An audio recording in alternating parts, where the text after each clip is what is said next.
unstoppable youth, unstoppable youth, unstoppable youth. Well, I'm gonna give me opinionated peeps. So people, a businessman was shot to the head in a daylight brazen attack in New Kingston, Jamaica, just past Saturday. Yes, that is what I'm about to give you the updates on right now. So the police have launched a manhunt for two men who attacked and shot a businessman in a brazen daylight attack in New Kingston just Saturday gone. Reports are that the businessman parked along Dominica Drive in New Kingston and went by a nearby food outlet to go make a purchase. When he got back to his vehicle, he was attacked. Sources suggest that the men were waiting in the area for the victim. A tussle ensued, during which the victim was shot to the head. The attackers then ran to a waiting Toyota Axio motorcar and left the scene.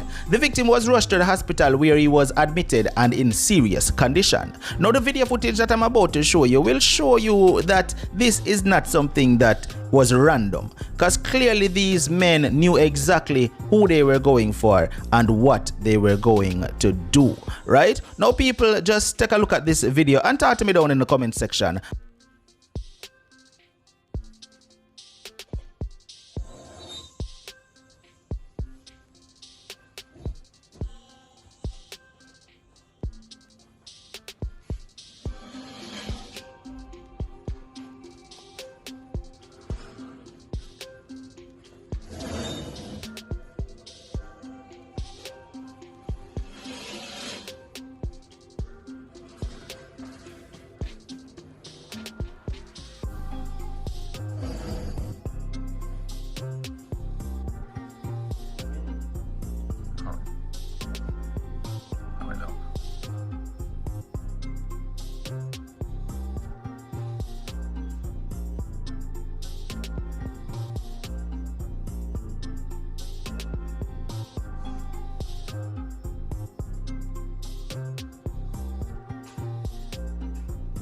Since the incident occurred, the police has not issued a statement pertaining to what could have been the cause of the shooting. But based on this video where we look upon, we can clearly see that, listen, these men were there waiting for this man. Them know exactly who them a go for and them know exactly what them a go do, right? Because if you notice, when the man walk back over to him car, you only see the first one walk over and then the next one come over. So obviously they were there waiting for this man for forward, right? This is no random attack. This is something that was planned and orchestrated and carried out. All right, listen, viewers, start to be down in the comment section, because you know I always tell you, your opinion matters. We want to hear your views on this situation right here. As soon as we get more update, more info, more details, we will bring it forward to you. If this is your first time and you have not yet hit that subscribe button, hit the subscribe button right now. Boy, unstoppable you, unstoppable you, unstoppable you.